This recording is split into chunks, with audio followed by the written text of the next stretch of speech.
तो स्वागत है आप सभी का हमारे चैनल में। तो सबसे पहली अपडेट आ रही है टाटा से। तो जब से टाटा कंपनी एयर इंडिया को ली है, पता नहीं उसके मैनेजमेंट में क्या हो गया है कि आए दिन कोई ना कोई कांड होते ही रहता है। हाल ही में एक फ्लाइट दुबई जा रही थी, जिसके लिए पैसेंजर्स को फ्लाइट के अंदर बैठा तो दिया गया, पर 5 घंटे से वो एयरपोर्ट पे खड़ी थी और उसका एसी तक बंद कर दिए थे सब। तो कई सारे पैसेंजर्स का फिर दम घुटने लगा, तो उन लोग गेट भी नहीं खोल रहे थे। उनका कहना है कि भाई ये प्रोटोकॉल के अगेंस्ट है, मतलब इनके प्रोटोकॉल आदमी की जिंदगी से भी ज्यादा इंपॉर्टेंट हो गए। Literally Ratan Tata sir, we miss. बाकी अगली अपडेट आ रही है उत्तराखंड से। तो आज से वहां पे यूसीसी लागू होने वाला है, जिसका मतलब है कि सारे धर्मों के लिए एक ही कानून होगा। जैसे मुस्लिमों को पहले 4 शादी करना अलाउ था, पर अब से वो ऐसा नहीं कर पाएंगे। तो जो भी मुस्लिम भाई ये करने का सोच रहे थे, तो अच्छा रहेगा कि वो दूसरे स्टेट में जाकर ही ये करें, वरना आपको आगे दिक्कत आ सकती है। बाकी अगली अपडेट आ रही है कोल्ड प्ले के कॉन्सर्ट के बारे में। तो हाल ही में जसलीन रॉयल को बुलाया गया था कॉन्सर्ट के स्टार्टिंग में परफॉर्म करने के लिए, पर भाई वो इतना बवासीर गा रही थी कि सारे लोग उसे ट्रोल करने लगे। और ऑडियंस तक तो फिर भी सही था, पर विशाल ददलानी ने भी कहा कि ऐसे बैड सिंगर को इतने बड़े क्राउड के सामने परफॉर्म करवाना बिल्कुल ही सही नहीं है। और ये बहुत ही शर्मिंदगी की बात है कि इतने अच्छे हमारे पास आर्टिस्ट है, उसके बावजूद उन्हें बड़े बड़े म्यूजिक लेबल्स प्रमोट नहीं कर रहे हैं। खैर अगली अपडेट आ रही है सैफ अली खान से। तो हाल ही में आपने देखा होगा कि उनके ऊपर जो अटैक हुआ था, उस पर मुंबई पुलिस को इस लड़के के ऊपर डाउट होता है, तो सरेआम वो एक लड़के को उठा लेती है और उसको मीडिया के सामने से लेके जाती है, जो कि बहुत ही गलत बात है। क्योंकि अगर आपको किसी के ऊपर डाउट था, तो उसे आपको प्राइवेटली लेके जाना चाहिए था, क्योंकि अब इस बेचारे का जॉब भी चला गया और इसकी जहां शादी होने वाली थी वो भी टूट गई। बाकी अगली अपडेट आने से पहले बता दूं कि दिन भर के अच्छे अपडेट पाने के लिए हमें लाइक और सब्सक्राइब कर ले। हम लोग 90 सब्सक्राइबर के बहुत ही नजदीक हैं। बाकी अगली अपडेट आ रही है बिग बॉस से। तो जब बिग बॉस के अंदर मीडिया वाले गए थे, तो ये आदमी करणवीर को प्रमोट कर रहा था। तो हाल ही में वो एक इंटरव्यू में गलती से बोल देता है कि वो करणवीर वोट से नहीं, पर्सनालिटी की वजह से जीता है। आप देखो,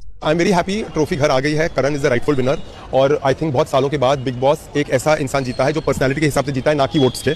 तो मैं उस बात को लेकर बहुत ज्यादा खुश हूं। इसके बाद तो भाई सब भर भर के बिग बॉस को गाली दे रहे हैं। वैसे आपको क्या लगता है, ये गलती से इसके मुंह से निकल गया कि ये कुछ और बोलना चाह रहा था? खैर तो अगली अपडेट आ रही है टट्टू भाई से। तो हाल ही में इसने डिफेमेशन केस डाल दिया है बीबीसी के ऊपर, और ऐसा नहीं कि 1-2 करोड़ का, सीधा $1 बिलियन का। दरअसल हाल ही में ये चुनाव लड़ने के लिए खड़ा हुआ था, तो इसका कहना है कि बीबीसी ने इसको गलत तरीके से रिप्रेजेंट किया है। बाकी अगली अपडेट आ रही है अमेरिका से। तो भाई डोनाल्ड ट्रंप का इतना खौफ है इस समय कि जो Jeff Bezos LGBTQ rights plus equity for black people जैसे कानून अपने पॉलिसीज में लाए थे, क्योंकि आप जान ही रहे होंगे कि डोनाल्ड ट्रंप के आते ही अमेरिका में उन्होंने एक पॉलिसी ला दी जहां पे केवल 2 जेंडर होंगे, मेल और फीमेल। बाकी ट्रंप की बात कर ही रहे हैं, तो एक बहुत ही अच्छी न्यूज आई है भारत के लिए, क्योंकि हाल ही में बांग्लादेश के अंदर जो फंडिंग हो रही थी अमेरिका की तरफ से, उसे ट्रंप ने रोक दिया है। तो अब हो सकता है कि वो शांति की तरफ जाएं, क्योंकि बिना फंडिंग के गुंडे काम नहीं करते। बाकी अगली अपडेट आ रही है शोएब अख्तर से। तो हाल ही में उसने बताया कि क्यों बुमराह को इतनी सारी इंजरी आ रही है, और अगर बुमराह का करियर बचाना है तो बीसीसीआई को क्या करना पड़ेगा।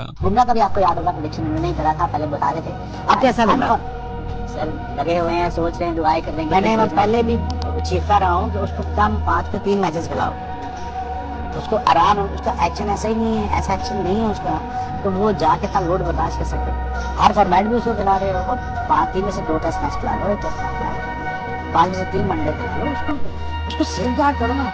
वैसे मुझे दौड़ाते रहे, उसको दौड़ा रहे हैं, तो भी अच्छा वाला फास्ट हो। बाकी अगली अपडेट आ रही है इस औरत से, जो महाकुंभ में जाकर कई सारे साधु संतों से बदतमीजी से बात कर रही थी। तो आपको बता दूं कि दीदी के नाम का अरेस्ट वारंट निकल गया है। तो आज का वीडियो ऑफ द डे है ये। जब मैं बेंगलुरु की रील्स देखती हूँ जिसमें किसी क्लब के बाहर लड़की खड़ी होकर बोलती है, लड़का बोलता है, what does a guy have to do to date you? Oh, a guy, he should earn 5 lakh rupees per month to date me.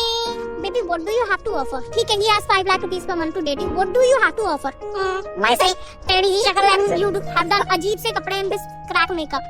You are being brainless and you are being brainwashed by the celebrities, by those prominent people जिनको pedestal पे बैठा के celebrity बना दिया गया। They are just giving senseless statements. तो आज के लिए बस इतना ही। तो हमें लाइक और सब्सक्राइब कर लीजिए, और जो भी कमी हमारे वीडियो में लग रही हो आप कमेंट्स में बताइए, ताकि हम लोग और भी बेहतर वीडियो बना सकें। धन्यवाद।